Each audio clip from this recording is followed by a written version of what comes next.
Hello, watchers, runners, and gods of the time stream. Please make sure there's no creepy crawlies on you. Make sure there's no eggs. And once you do that, grab a chair, conjure a table, and join us to talk about all things the Dungeon Run. How are you, Renee? How are you today? I'm fabulous. How are you? Good. Good. Not a fail day for you then? I mean, overall, no. Good. So on today's watch party, we were going to have a new segment, which I will talk about in a split second. But also, besides Renee and I breaking down the episode together, they can't hear me. We can't hear you. Can you guys hear me? I can hear you, so just she can't hear me. Cool. So just she can't. Someone couldn't hear me. I don't know. Anyway, we are having our recurring segment of the Blast from the Past segment with our lovely guest, BubbleGumi. So what we're going to do is we're going to break down the episode together. It's going to be fun. And then right before we switch to our last segment, during our commercial break, I am going to message the watcher to come in. And no spoilers after that point. She is currently on the episode The Whispers and Crossbows. So she's just about at the episode where Mervis took the ship. And I'm super, super excited. For those of you who don't know about this segment, she will tell us her predictions, her thoughts, and everything about what's going on, which is super fun because we already know what's going to happen. Roll with it. Y'all will know. So just to quickly tell you guys about the fail segment, we had this whole segment planned out called the Eins Fail NATO. Joey, if you want to show them our little cute intro that we don't need. Basically, we were gonna, yeah, there it is. It's a Fail NATO. So we had a whole list of different videos and topics talking about fails that people who were submitting in, along with a couple ones we made on our own. And we failed at them. So it was Inception at its core. The videos weren't working. People didn't finish submitting theirs in. You know who you are. So I'm going to tell my quick fail before we start today. And then it's going to be exciting. Okay, so I wanted to tell my fail on this segment last episode, which I wanted to tell everybody. Thank you so much for making it a very special 1-year anniversary. But I was there. I was ready. I brought my wallet. We were going to have a great time. My original plan was to give advantage to Whitebeard all day. Didn't work out. Whatever. It happens. So then I'm sitting there like, man, how can I help out? What can I do? And I noticed that 4 or 5 disadvantages for Jeff went through at the same time. And I was like, oh, I got it. This is my plan. My plan is to, from this moment, protect Jeff, make sure nothing gets through. Jeff gets no disadvantages on my watch. So I'm like, oh, I got disadvantage. I'm going to give Jeff an advantage. Boom, we're good. I got your back, Jeff. And I gave him a disadvantage. Good job. By accident. Okay, Cam, you were the one who couldn't hear. Okay, glad it's fixed. Good. So I gave him a disadvantage by accident, and on my watch, and I was like, no. So right away, I was like, I have to fix my mistake, and I gave him advantage, which resulted in me canceling myself out. And I remember Jeff saying, well, at least she's fair. No, guys, I'm not fair. Not fair. I had a fail moment. But it was really fun because the chat was laughing at me. And everyone knew I didn't do that on purpose. And it was really fun and it was a good moment. But for the record, we did have a James fail video prepared for this segment, which again wouldn't work. So we did submit it, or we're going to submit it on the Discord, and you can find it on Gorban Plate's YouTube channel also. Morgan says, how dare you? Yeah, Morgan, we had so many surprises for you, but we did film a beautifully cute little packaged fail video for you that you can check out on the Discord. Fun stuff. So now let's get into it. Let's give some brief overview thoughts and our ratings of last week's episode. Renee, take it away. Yeah, I mean, all right, so we say this every time. Obviously, my dog's got a lot of opinions also, as always. So Jeff's creativity, always on point. Map room, amazing.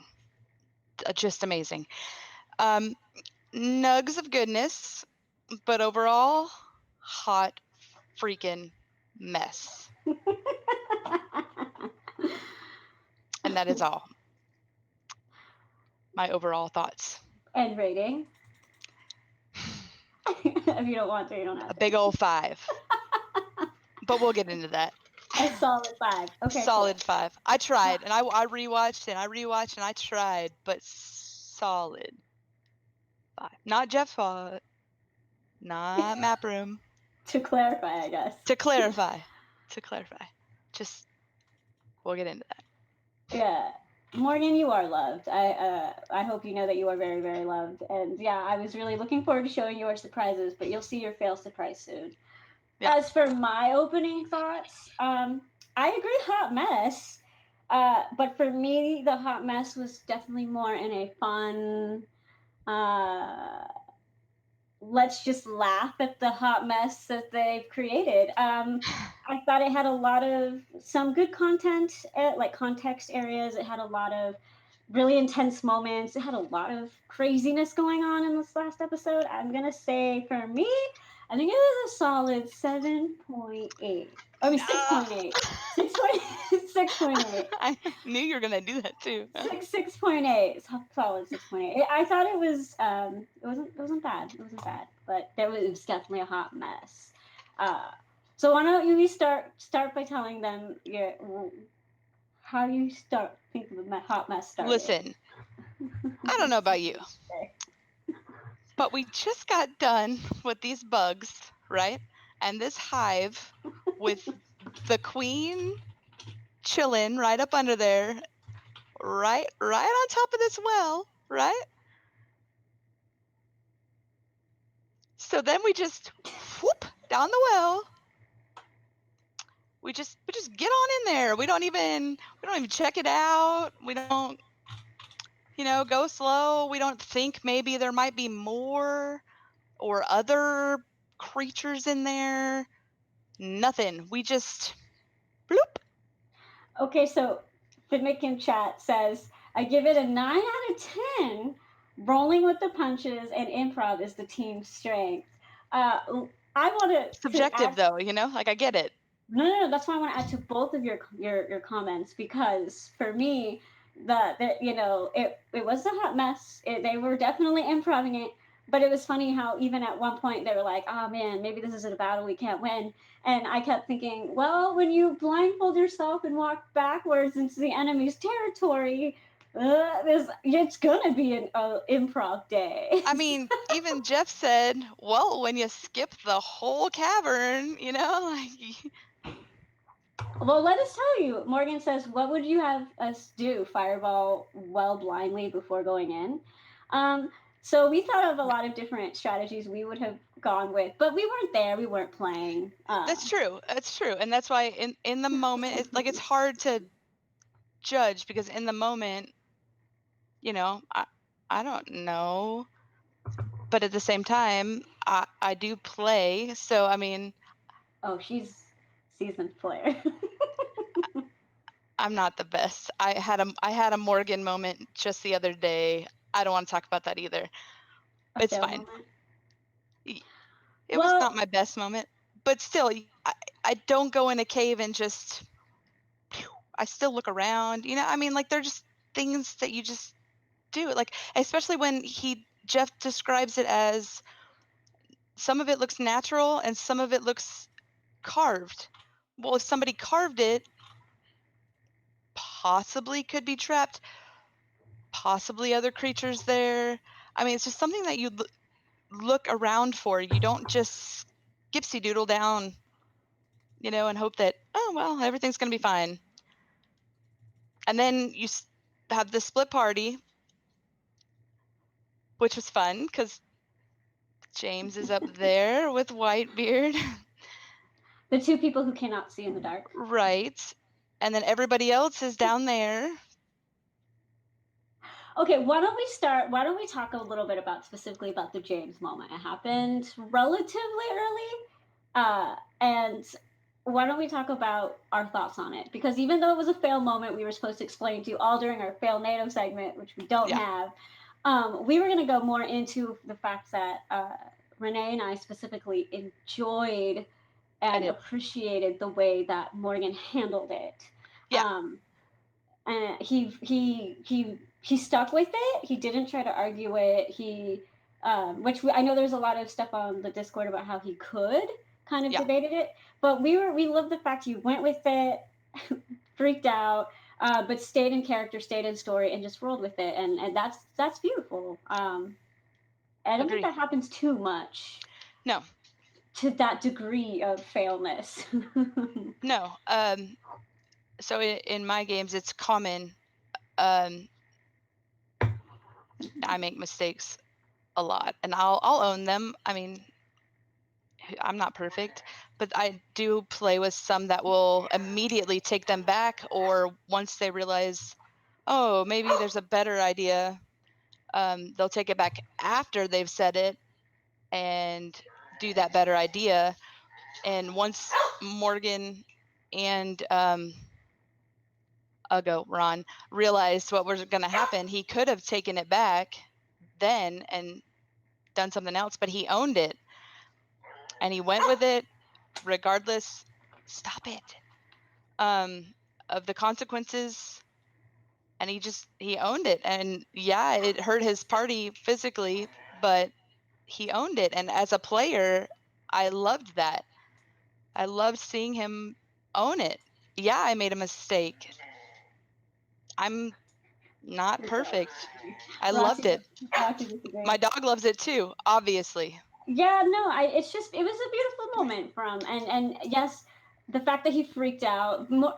I keep saying it, and I'll be that broken record. I love how Morgan emotionally gets into it. So I loved the fact, even though he accepted and went with it, he was very stressed about it. He was very upset about it because that's it. It's part of.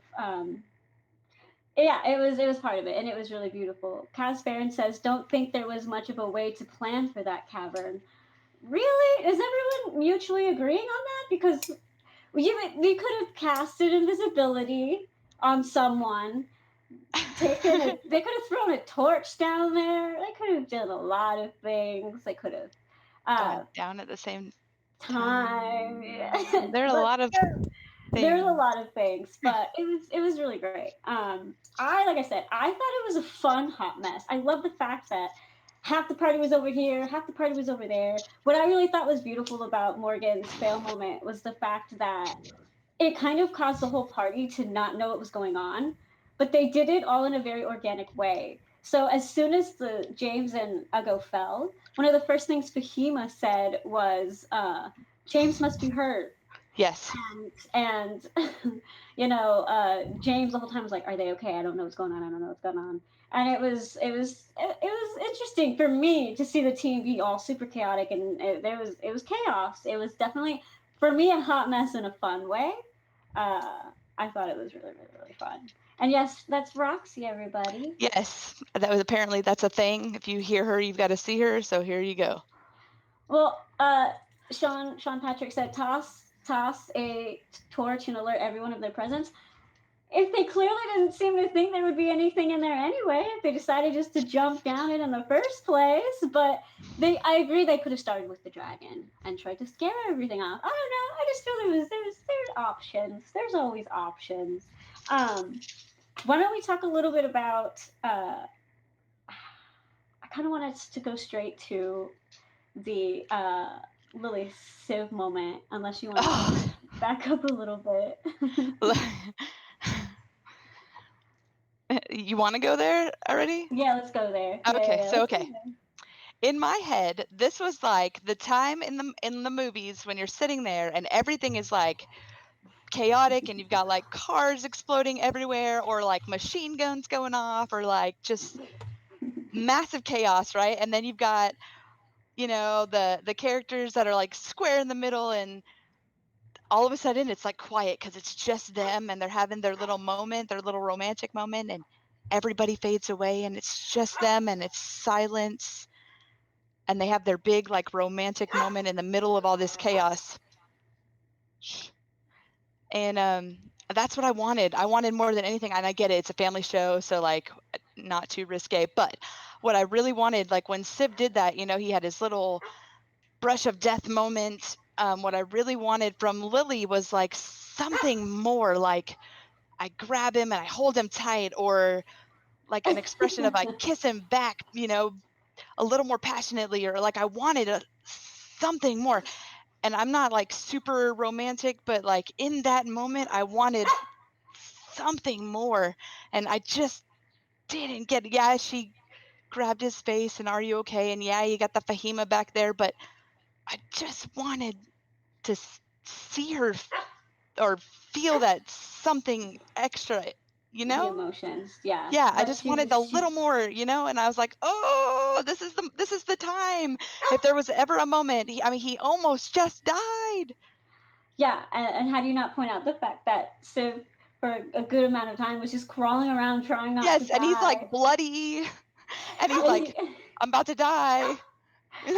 I'm about to fall unconscious. I think I'm dying, and then just like disappears. Most of the time, he's pretty much almost dead, and he's like, Yeah, it was. I thought it was hilarious. And so yeah, but Lily definitely acted more out of surprise than anything. "Yeah, But we all know, whether you agree with it or not, Lily doesn't show I much. know, I know," So it's and definitely fun. It's interesting to see what the Lily Civ fans thought I know, about and I that I felt like his, interaction. not that his feelings for her aren't genuine, but that moment was like raw. I just want to be close to the person I love, and I just want to hold her. And like in that moment, my little inner romantic girl was like, "Oh, please just hold him, like love him, something." And she was just like, and I was like, "Oh, give it to me, Lily, please." And I was like, Nothing. "Oh, I obviously really loved when Whitebeard came over and she just like I guess fell. And he was yeah, like again like stop fraternizing. That's yeah, not what you do on a pirate ship. yeah." And so I personally, as no one's surprised, I loved how Fahima fished. Fahima, Jessica, girl, keep fishing for me. Yeah. She's You're trying real hard for you. I appreciate it. Keep going. Hornis said, took 18 minutes to mention Whitebeard. I haven't mentioned Whitebeard in a while. You should be proud. You should be proud. Now you did it, Hornus. Now you did it. But it's true though. Like I just Behemoth's like slowly every time she gets a chance to bring it up, and it's Yeah. beautiful. It's Fahima's your exciting. advocate right now. She's like, "So it's nobody on the boat, huh? Well, then who is it? Yeah, What's her yeah, name? she's trying. Give me She's the trying. deets."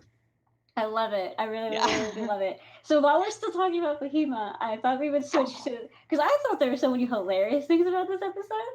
I thought we would switch to the next, in my opinion, very beautiful but hilarious moment with Fahima and the eggs and Ugo when they were at the bottom ish. They were there and they were talking about how to get rid of the eggs. I'm sorry. Did you say you found that hilarious? A little, in an ironic way.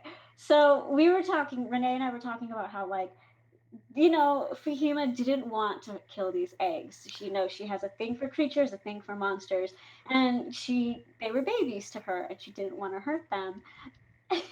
Take it away, Renee. Okay, so obviously they're babies. She's called them babies. She doesn't want to hurt the babies. Very clear. So I was putting it to Jess like this. Hey, Jess, because I don't know if you know this, but she likes wolves. I Okay, love wolves. she loves them. So I was like, hey, so these wolf cubs over here are dangerous and they're probably going to eat us. We got to get rid of them. So how would you like to do that? Like, how do you want to kill them? It's like, no, I don't. I No, but don't want to kill them. they're dangerous and we got to kill them. So I have to do it. Yes, with, you have with to do my it. weapon or my Yeah. hand. And we were laughing because, in theory, if someone doesn't want anything to do with the death of something, then just like, as I think James offered to just Eldritch blast them all, and then Ugo kept offering to just smash them all. They were like, "We got this," and I don't remember who, but someone was like, "No, Fahima, you decide. Yeah. You do this." I thought Ugo. Okay, so he's like the protector of the family, but not just physically. He was trying to protect her emotionally or mentally, I think. And he was like, I don't want her to do that. I do not want her, I'll do it. Let me take care of it. He obviously knows that she doesn't want to kill them. So he was like, I got this. Even James, I'll take care of it. And then they're like, no, Fahima, how do you want to kill the babies? And I was like, why? Why would you do that to her? Yeah. The one thing she doesn't want to do, why would you do that? Yeah, and this goes back to what we were talking about a few watch parties ago, where Ugo actually he understands what's going on and what people need a little more than people give him credit for, and he was Yeah. basically trying to take that away from Fahima Yes. altogether, so she wouldn't emotionally be attached to it. So I don't understand how using her magic through Ugo makes it any better, in my opinion. But yeah, it was a funny, sad moment because Fahima is attached to these things, and it was just. I thought it was funny. I wish they would have just smashed them, and then Ugo was like eating them. It was. Well, to me, it was just another way of Ugo trying to take care of his family, not just physically. And again, it was another way of them not really listening and just dismissing him altogether. I mean, come on, man. Well, I mean, James offered too to Yes, no, I'm not saying all of them. I'm not, because James did offer, yes. But then we thought it was hilarious. William Helborn says Ugo's just trying to get breakfast. he was. I mean, it wasn't an emotional thing for him. He just. Well, I like the way you put it. It was more so he's trying to find more than one way to protect his family, physically, emotionally, and it was just him trying to help out, and they were just like, no. But also speaking of Ugo, I thought a lot of this episode was funny. I did. I loved how Ugo jumped down with Whitebeard, and and then they're like, wait, didn't we just agree to stick together 5 seconds ago? And Ugo rightfully was like, well, Captain said to jump down. But it was just funny how later after that Ugo was like so patronizing and he was like, is everyone ready? Is everyone ready to go? Are you ready? I thought it was funny. I thought it was funny too.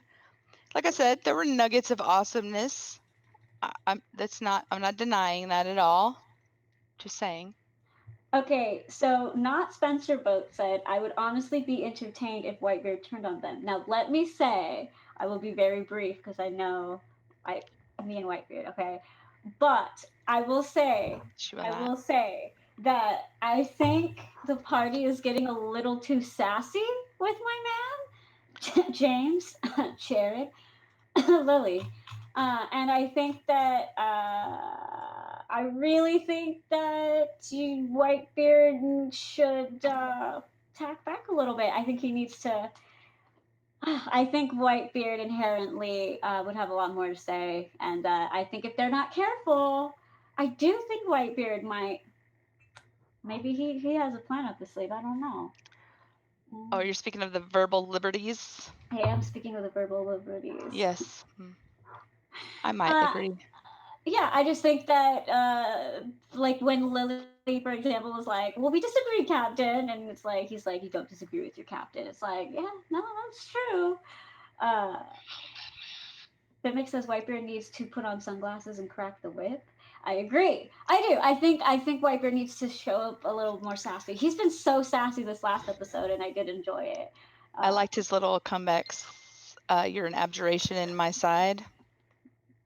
Hilarious. Yeah, I thought it was great, and I found it interesting that even when Whitebeard was like, I put the moss and everything like around me, and then Jared Sid was like, don't do that. Forward 5 minutes, James is like, yeah, okay, I'm gonna put it around me. Like, he just does it anyway. Cam said something about Whitebeard being the boss, and I didn't read it all, but I'm gonna say I agree with you. He is the boss. Vanderslice says, so sad that the cliff breaking off didn't take effect. Yes, I also thought it was hilarious. I know we're kind of going all over the place. It's a fail day. It's what we do. But it was It's a hilarious. party. I loved how excited Jeff was about this episode. I've said it before, but Jeff's excitement was one of the things that really attracted me to this show from the get-go. And he was so excited about his surprise of the ground He had a falling. failed day. It's fine. He was part of our list. We just, yeah. And how he's just like, and then never mind. And he's just like, It's not even going to happen now. It was really funny. I had a good time. Why don't you tell people a little bit more about? You said that there were gems, but talk a little bit more about the hot mess that you thought. Like what else did you think it was like a hot mess? Like what else did you feel? Yeah, okay. So again, really hard because I'm just a watcher. I'm not a player. So obviously once the choices have been made, then it's like damage control, you know?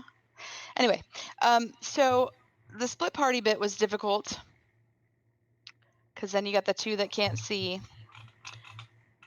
Then the meat bit was difficult. Oh yeah, we didn't even talk about meat, but yeah. No, we didn't. But I mean, that's a consequence every time Meep leaves Fahima, right? Which everybody knows Meep is then a target, right? Right. Everybody knows that. Which I told you yesterday, it's a thing. So Meep is now with James, and they're coming down, and I know James was trying to get Meep down towards the party, but if now he's got this dragon, and this dragon is now trying to scare things away, and then the bat is like scared now, but going away, but now sees this glowing parrot, obviously attacking it. Not Jeff's fault. Throwing it out there. According to me. Grimbaited in chat says, I'm surprised Meat hasn't died more often, to be honest. I mean, fair. It's fair, but also Meat really doesn't leave Fahima that often. So basically what I'm hearing you say is the fact that you're saying that it wasn't necessarily Jeff. It was Jeff kind of throwing consequences of the fact that... It is consequences, and it is also players make decisions. Yeah. The world reacts accordingly. And that is what happens. Well, because I didn't realize it until Renee pointed out, but it's kind of true. Like if Meep was used to kind of light up the cave, then essentially if there are bats and stuff flying around, like moths and most flying things are attracted to light. So it's like if that kind of would put Meep as a target almost, and if everybody separates from her, I thought it was a very natural reaction to happen. I mean, it's not going to ignore it. It's going to be like, what are you? You're not familiar to me.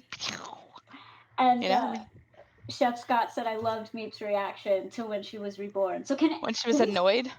No, when she was like sad when she was reborn. Oh, sad? Yeah. So just to clarify, because I actually wasn't sure, I wasn't sure if when meat comes back out of the egg, if she retained her memories and everything, but I assume she clearly does, right? From what I understood, yeah, because she looked, I She was think, upset that she wasn't annoyed. big. Yeah, I think they had that discussion about all that. Yeah. Cass Farron said, "I think Behemoth employed me well, but the risk was there and the attack made sense." Yeah, no, I agree. Like, Yeah. I loved. Don't get me wrong. They Yeah. split the party. The two people who can't see the dark rooftop. It made sense for her to be like, Yeah. "Oh, hey, look, help! I'm going to send her up there." Yeah. It was a very organic, beautiful chain of events that all made sense. I think it It made did sense make to have me sense. up there. To in their situation, I think it made sense to have me up there. Right. I also think it made perfect sense for it to happen. But Civ's point, maybe next time we start with the dragon, valid. Maybe next time we start and send it down first. No, I really want them to do that last. I'm just saying, I mean, there were other I'm plans that could have happened. only because you're in chat, Morgan. I would love to know, and I should have asked you this before. I would love to know what made you choose a dragon, just out of curiosity. Because I love how Jeff even said like, no, like the DCs are going to be higher because this is a perfectly reasonable place you would find a dragon, making it more convincing, He right? said something about the kingdom being leveled, so that's like why he chose, like he wanted to choose it because the It would just be city. threatening. Well, it worked. It worked, Yeah. and I do love Ugo, man, the whole time, and character like, Oh, I loved it there's too. a Yeah. dragon. Like, And the when whole- he was telling James too, the dragon's not real. He's like, I know, it's mine. He's like, I just wanted you to know. I thought it was hilarious. But yeah, no, I see where you're coming from. Like the Jeff thing was. Is that why did you take mall points away from that though, or? No, I think it was more. Okay, so when you have the split party, right, and you leave the two that can't see, and then James is playing catch up the whole time, and everybody else is over here, and James, yes, he has the dragon. It's an illusion, and it worked, and it was great. But James is in the dark, literally, like has no idea if his friends are okay, what's going on, what is happening anywhere, right? Uh, Yeah, Ouroboros in chat says, but James was left with Lloyd because he can see. No, he can't. He had dark vision in the past and switched the spell. I know D&D kind of. Yeah, he doesn't have that spell anymore. He doesn't. He took something else. Right. Right? Yeah. So I mean, and I think originally, like I think the plan was to like take the ladies, be safe, and then come back. I think that was somewhat the plan, which obviously got interrupted. But for poor James to play catch up the whole time, everybody else to just be over here I thought it was doing their funny. thing. Huh? I thought it was hilarious. I I'm thought it not was saying it funny. wasn't hilarious, but I was just Yeah. like, like. So Renee and I did talk about how I think uh, my reputation for my mall ratings has been tough but fair, and so we talked about how I definitely am more tough on content heavy episodes, whereas I'm a little more lenient with the battles, not because I don't enjoy them just as much I do, but it's less in the feels for me. If it's just a chaotic battle, regardless of who causes it, it's fine. I'm not too harsh on it. Whereas Renee is very almost reversed. I Whereas know. she loves the D&D and she's super into the battle. So she's tough but fair when it comes to like the strategies and the planning of the specific battles. So I try to put myself in there, and not that I would ever make any of the decisions because I don't know. But yeah, J Rock in chat agrees with you. By the way, he said, "Speak it. Battles are so great." I missed the end of it, but he I basically mean, said like battles are where James it's said at. we have to get out of here. This is a battle we can't win. And I agreed with you when I was like, is it though? Is it? No, you can. All of you, you can do this. You are all pretty powerful. You can do this. Confidence. You Well, can. we did laugh too how like you guys jumped in almost spelunking style, and then towards the bottom half after your long rests, then you guys were like caution, caution in the wind. Yes, But you when they guys were dug going it. after the flume, they were like, "Hey, now let's check for traps and let's have a strategy now." And I was like, "Oh, Yeah. So maybe that amazing. should have been it from like the top after the hive bit. You remember?" Oh, I I loved it. I really really loved it.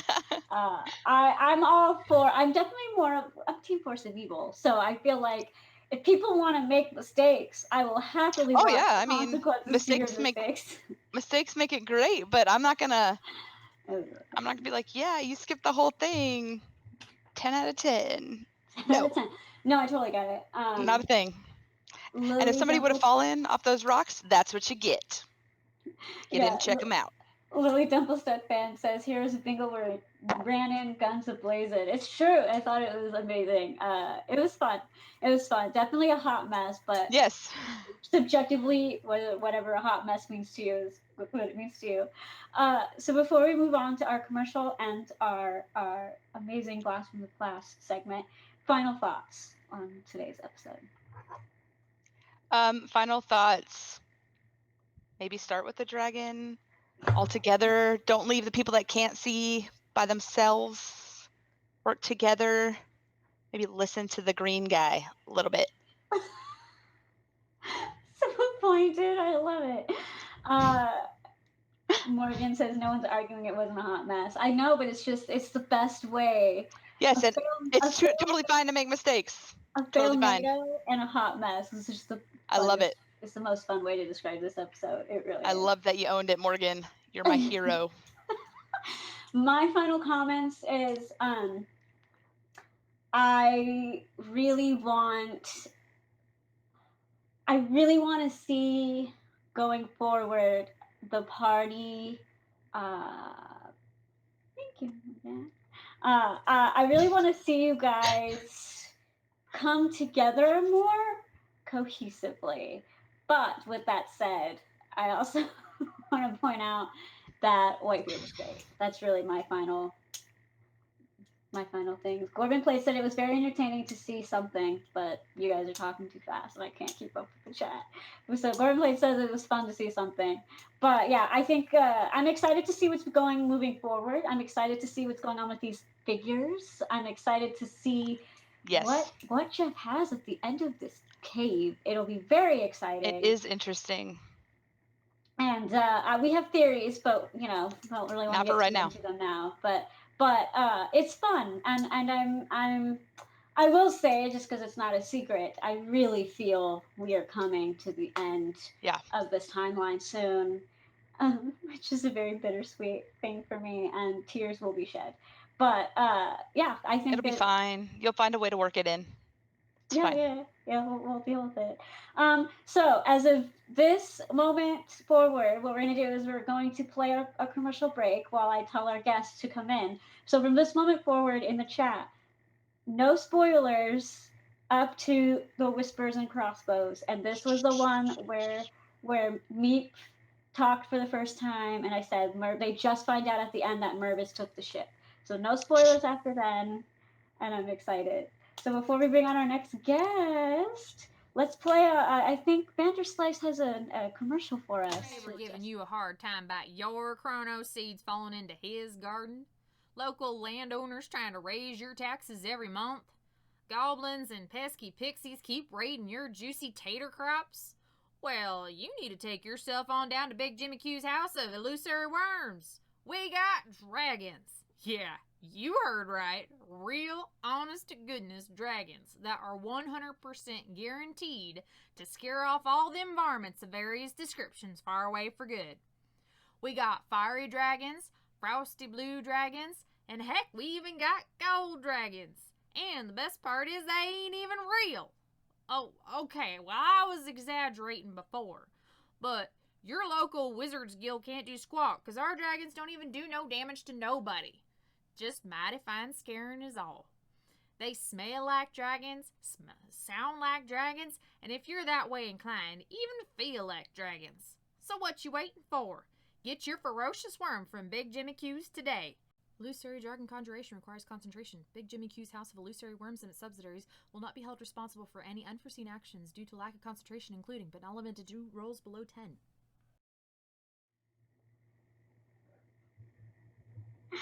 Yay! Yay! I missed the entire commercial because I went to the bathroom, so I can't comment. I don't know on that everybody needed to know that. Too late. It happened. It did. But I did know it had dragons, and the script was beautiful, and it was awesome. The concentration disclaimer. It apparently requires concentration. Yes, Vanderslice, you were always good with the advertisements, and I always appreciate you and everything you do. They're really fun. So, yeah, keep finding sponsors for us, because we know Ayn is just always waiting to sponsor this amazing crappy stream. It's pretty good.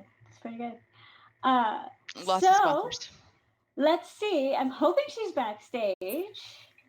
She Yay! is. I want to introduce BubbleGumi to our amazing stream today. How are you? It's morning here. Good morning. Good morning. Yes, good morning. To new adventures. The new adventures. I don't have a cup. Oopsies. It's okay. My mouse. So I've already told chat everybody is no spoiler free, so I don't know if you have access to the comments or not, but just in case, it's there. So why don't you tell us a little bit about what you thought about the episode? Just general thoughts at first before we really dive into some of your thoughts and your theories. Okay, so to quickly say, I am at episode 54. This is when it's revealed Mr. Whisper's voice, and the team is really bonding with one another, and they end up finding out Mervis Blowhard has left with the Tardy Plunder with half of Whitebeard's crew. Yes. Great episode. We talked extensively about it. But why don't you tell a little bit about what you thought about the Mr. Whisper's reveal? Oh my. It was a lovely moment. BubbleGumi definitely, or BubbleGumi either way, was definitely not able to sit still for that reveal. I have some beautiful notes here that is just pure blubber blabbering of like, can't contain, because not just the voice, obviously amazing voice by Mr. Jeff, but like the implications of what that means for Mr. Whispers to have been with Civ for so long. Like, what is Mr. Whisper's background? Like, why even choose Civ if it's like some upward force, or maybe like a family member? Like, if it's some family member that just got turned into a curse as a tiny mouse, and then just like has given up their lives to watch over Civ. Why don't you tell them about the theory you had right before this episode, the theory that you came up with during the Voyage of Madness. So I'm actually like not familiar with D&D at all. I got to know D&D through watching the Dungeon Run, and so when there's like talks about like James's patron and the understanding of like warlocks or clerics getting their power from something else, I'm like, well, Mr. Whispers was able to get his own pocket dimension, and he had his own house and everything. And I'm sure Mr. Whispers got bored at some point. He made sock puppets, so like he probably got bored. So what happens is Mr. Whispers could easily like dabble in like divinity or like some kind of power, and then he becomes the patron for Civ. Just before I watched the episode, Civ could like somehow commune with Mr. Whispers and get powers and do awesome stuff, and they could like become more closer that way. But I think this was better. Now Mr. Whispers is an actual familiar. Yeah, no, I loved it when you were telling me how like that started when they were having that moment in the Voyage of Madness. It was a great theory.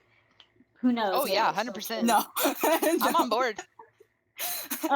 Yeah, why don't we back up here because your story is hilarious. Back up and tell them a little bit specifically about how you found the dungeon run as a non D&D player. Mm-hmm. So back in June, earlier this year, I was able to just dabble around in playing some games again, some more medieval fantasy stuff.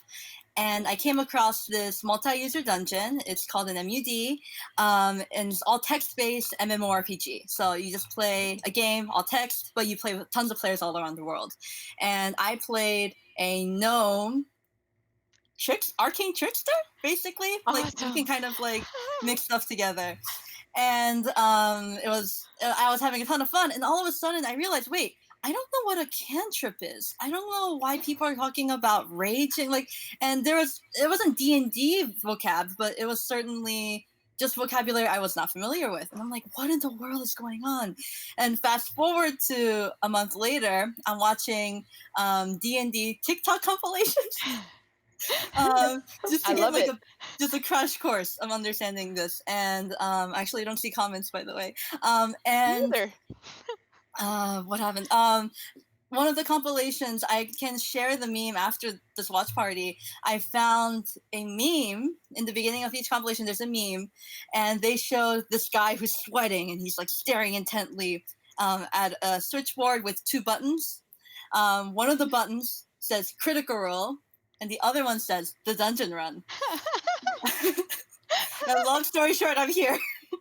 Nice. No, you have to finish it. You have to finish it. So Did you you watch Critical Role? Yeah. No, so I mean, I dabbled like in the first episode, but I wasn't able to really get into it as well. So I switched to the dungeon run, Mm-hmm. and I looked at my search history, and the rest is from 1 till now. Nice. Literally one of my favorite stories. I got into the show by looking at a meme I did not meme. understand. That's brilliant. So that is beautiful. Thank you for sharing. Why don't you tell us then, going back to the episode, you told us a little bit about the first half. Tell us what you thought about finding out that Mervis took the ship and your thoughts on that. I wasn't too surprised. I almost had a thought of like, it happened now at 10 years old. And so the question now would be, will the team decide to go after Mervis Blowhard? Well, what did they do with Chiron and his family? I was certainly conflicted to hear about that information, and I'm still not sure what to think about it. And just because I thought it turned into a very beautiful conversation when we brought it up, what are your thoughts on Whitebeard? You better answer this one right, because you know what'll happen if you don't, right? Yeah, I've been assured. I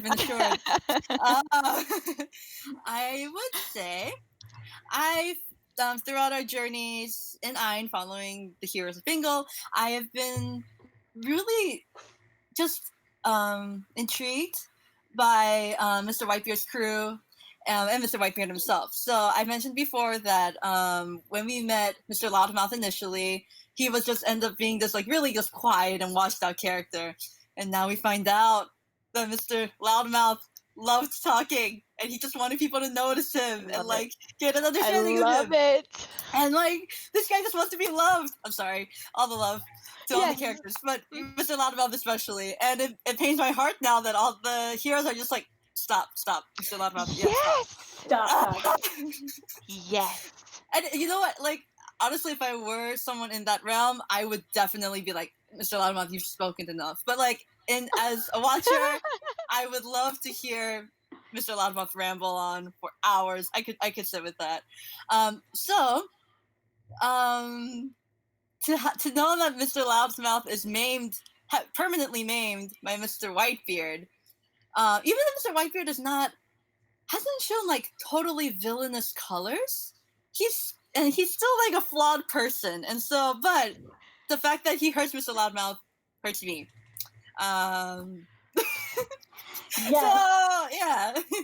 So she agreed he was awesome, but we both agreed. I don't think she said that. No. We both agreed that we don't like Loudmouth's fate, and it's like this kind of awkward. this I love awkward him. scene for us because and I second what you're saying. Even if in the moment you would be like, ah, stop talking. He has such valuable information, Yes, he does. and if they would just listen to him, I love him. Lily Much Dumblestep love. fan. Lily Dumblestep fan and I started a hashtag keep loudmouth talking. I'm on board. He said it in chat just now. We are on it. We're on it. The Wookiee King. She said she didn't say that at all. We had extensive conversations about Whitebeard. Okay, I know her thoughts. I'm just on saying I didn't hear it, so we're best friends. Uh, So tell us then some of we talked a lot about your theories and your predictions, and I want to know your overview thoughts and predictions of how you think this timeline thing is playing out, and your thoughts on the timeline thing in general, and especially in relation to Chomel and Yanmo, because you have Okay. some good thoughts on that. no, you just gleaned all the thoughts I was just rambling on. she's good at that. She's good at that. She's amazing. Let's start with this. It's gonna go to her head timeline. now. All the love. So this timeline, there's got to be a way that this current timeline coincides with the four former forges, Oh, of nice. the four former mages. I can't. So Nice. thank you. In getting to that point, there's got to be either another time jump. There's got to be some kind of turning point, I think, in maybe the character's development or something with Whitebeard, maybe, because Sean's family. Okay, so I think on the map, Island of Rum and Bingle are not that far from each other. So, unless the amulet, okay, so the amulet zaps the heroes to another part of the realm at a different time. B, something from the Shao Gao comes and attacks the crew. Because they're heading there anyway. Like maybe they have some kind of super sense and they like come for the ship. Or 3, somehow Chiron's family themselves might plan an escape, and even though they've said bingo, maybe like they have access to another treasure thing, so they can just easily wipe themselves out. So like there's so many. I don't think they make it to bingo. Is my sad thought. I don't think they get to make it to bingo because the Chomel. Lily would have to have memories of Chomel being on the island, if not siblings. Like, there's no other. I don't think there's any other alternative. Like, Chomel, like Lily, unless like there's some kind of like memory wipe thing, or Grammy Dumblestock just has said nothing, because we found out that she knows more than we thought she knew. Oh, Crafty yeah. Grammy, crafty babe. Yeah, So that was big. yeah, so I don't even have anything in my cup. I know. I'm just like, what do I do with my hands? Just awkwardly fiddle with. You're beautiful. Keep going, girl. Keep going. Yeah, I love all the things. Thank you. So in terms of the timeline, I would say I hope nothing bad happens to them. I hope no one dies in the short span of new episodes that came out. Just because, like, there could be anything in that ocean on their way to Bingle or wherever else. If they just decide to go after Mervis for some reason, maybe like to redeem him one last time, like they could just go after him. As long as nothing happens, but then something's gonna happen to Sharon's family because they need to go to Bingle, so Sharon can show up the present. Whitebeard's not gonna allow that. Okay, never mind. What do you think? You said something has to happen to Chiron's family. What do you think's gonna happen to them? Like, what is your like prediction if something does? Because you said according to you don't think they make it to Bingle, right? Right. It's So just what too do you easy. think happens? I don't think they get to make it to Bingle easy. I think. Okay, either they get kidnapped again, or you never know. You never know. comes and picks them up. They're like, "Oh, hey, it's our treasure now. Bye." Bye. Bye. And they wouldn't have any leverage. It could be like like people from that allies of Charon. So, like we mentioned that Awesome. Ostrom, thank you, had come on to help Charon's family initially, but he passed away, and we only have Charon's word that he's a good guy. Whereas Baojai has mentioned that she has neglected to trust in him anymore, and hence the madness ? So maybe Charon's backup could be coming to assist them. But okay. I legitimately hope there is no death. I legitimately hope that they make it, but it's just too easy. I don't think Sean's family could survive. They might not survive. Just because. Just because. Who knows? Because. Stay tuned. Yes. But I do want you to share some of your thoughts on the specific situation in terms of, you had very beautiful thoughts to say about Lily and the situation, and so I was hoping you would share with everybody. All right. Some of your thoughts on that. Okay, so was it along the vein of like what I thought every team member like contributed and such, or was it just more only about Lily? Whatever you want to share. You had good thoughts about all of it. I don't recall any of that. It's okay. If Lily's all you can remember, just stick with Lily. Okay. Lily is a beautiful. They're all beautiful though. They're all endearingly cute. Let's see. So you were specifically were talking about how you were saying that the Chomel and Yang-mo situation was tricky, and then you segued into talking about Lily and her potential choices and stuff. And I want your thoughts. Okay. That's what I believe so. I mentioned that they might not make it to Bingo, but the team believes they can or they will go to Bingo. So I can't say they either. So if Lily, I think Lily has already been conflicted knowing that Chomel becomes Youngmo.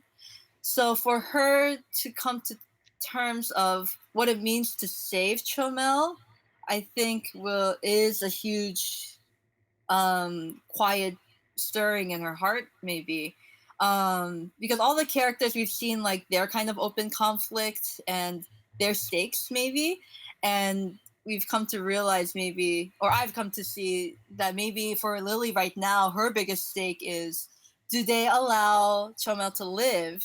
No, not to live. Like Chomel to reside in Bingo, to continue on with life, and skew up whatever they know will happen in 20-some years, or Lily has to take becomes an active participant in making Chomel's passing or disappearance happen. So then she actively becomes like a murderer, but then she saves her community. No, she has to destroy her community. Right? Yes. Right. So, so is it save Sharon's family and skew her future and save her community, or end Sharon's family, or like just make them disappear, so that she actively participates in destroying her own community, but saves what she can in the end. Like, yeah. Right. And what did you say? What did you think Lily is going to do if that comes up? Like, she's actively in this scenario. What did you think she would do? If she had to give up saving, I'm getting confused. If she had to give up saving her community, so if Yano comes to be, then she'll remember her friends. She'll remember her adventures. She'll remember her growth. But then if she chooses to destroy all that, she's destroying everything she knows, and she's gonna forget. She's gonna forget her companions too. They're all gonna forget stuff, right? Because it's not just Lily who's gonna do that. It's the whole crew and their adventures. They're gonna forget stuff like James confessed his murder and his secrets to the group. Ugo has found deeper sense of family. Fahima has found like self-confidence and power, like understanding potential. Siv has been able to heal and find like therapy with his team. Yeah. And it's not just if it was just Lily's choice, I don't know what like maybe she if the whole group had to make a choice together or Lily had to make a choice together, I don't know. That hurts my heart. I don't want that to happen. What do you think? Okay, you said if they have to make the choice together and make it separate, is your theory. Do you think there's one party member where the decision is easy? And if so, who and what would you think they would say? Because you said Lily's hard. Right. Well, they all come from very brokenish family backgrounds, or like they've ran away from their family, so maybe not a lot of like blood family ties. But in terms of the friendship, like as a watcher, like in terms of the friendship and the relationship that the heroes have made, I would say they all have meant a lot to one another, and all the memories and significant developments in character would be attributed to one another and the Amulet's adventure that they've given them. So I don't know if any decision would be easier, only because they all have a lot to they would have a lot to lose. And there's so much uncertainty if they decided to give that up. Like, where would Fahima be if she still left home without knowing where her father was? Where would James be if he had committed that murder and was just running around Ain as a fugitive? And then, like, Siv would continuously just be pursuing freedom. Maybe he just meet up with a bunch of radicals, or like whatever his mission statement would be. Ugo would be just this broken-hearted soul that is looking for somewhere to put his rage, and he wouldn't have found the Candle Queen at all to find a calling for his life. And then just why would Lily leave home? Why did Lily leave home? Like, why did Lily leave home? Why did Lily leave home? Katie Michaels is in chat right now. That's why single-handedly said that. I was like, why did you say that like that? Oh, that makes sense. Okay, I get. Yeah. So you basically, what I'm getting, because I love it. Chat, by the way, is loving how you're really like getting into your serious. It's serious. And basically, it's hard. Yeah. This would be tough. I don't want to. Okay, I won't put you on the spot like that by asking what you would do. Wait.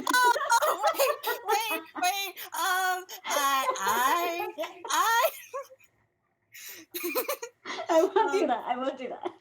But final thoughts for you in terms of you're amazing. Final thoughts in terms of just what after you started watching the show from a beautiful meme, which I love so much. Memes. My final question to you is, what keeps you so hooked to the show specifically? Because again, your words on it were so beautiful. Oh, you're too kind. Sure though. It's I particularly like scenarios or shows that deal with the characters of the show, or even the actors of the show, who are thrust into a situation and are meant to find relationships in it.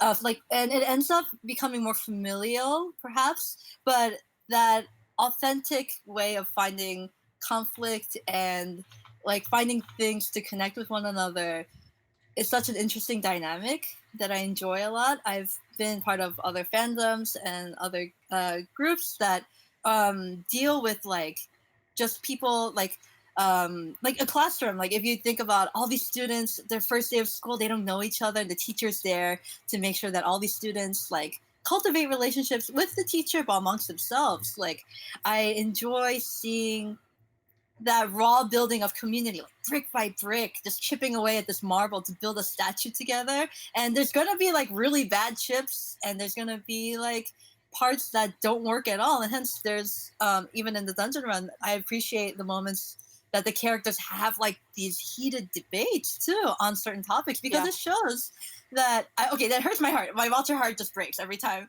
because I'm like, no, you guys deserve happy endings, and you shouldn't go through that. But as characters, as a story, that drama, lack of a better term, is needed to develop that trust and to go even further and deeper. Like when you're improvising too, when you yes and someone, you're trusting. Sorry, if this is familiar for some. No, I love it. I totally agree. Yeah, you have to learn how to fall and hope that someone catches you, and when they catch, it's the bestest thing, because now you can do like a twirl and a pirouette and like stand back up again and be like, yeah, I can do that for you too. Mm-hmm. And that's why the dungeon run is just a constant communication of that between the actors, Mr. Jeff and the cast and the whole staff, the whole camera crew and the music. They're all like doing this whole improv show from a meta point. But like as characters, we get to see these 5 neophyte. Was that the term in the very beginning? Neophyte heroes. Sure. Yeah, or like beginner heroes that had to, like, they're just thrust into the situation of becoming the most important people in Ain, and now through this side plot or this timeline, we actually get to like develop all these beautiful things about them, so that when we come back, I as a watcher am more invested in their journey more than I have been before, with the insight that I've gained, and I've never, I don't know why, I love this show very much, and it's very, very special. It's very lovely community. Yeah, You're lovely. You're so. I know. And I'll ask you that question later between you and I, by the way. You ain't getting out of it. You ain't getting out of it. But thank you so much for coming on and joining us. I promise you. Yes, thank you. But chat, loved having you on. Katie Michael says you were so lovely. Oh, thank you. A lot of people are saying they're on your side, and they think your thoughts were very well intricate, that you should DM. I just kid you not. That's oh what they said. my! I haven't even played D&D. I had that thought when she did the voice. I was like, hey. Yeah, people loved it. Thank you so much for coming on. You're brilliant. Thank you, Renee, for joining us. Thank you, everybody, for being here. It's I love you all. And with that being said, everybody, as always, humankind. Be both. Be both.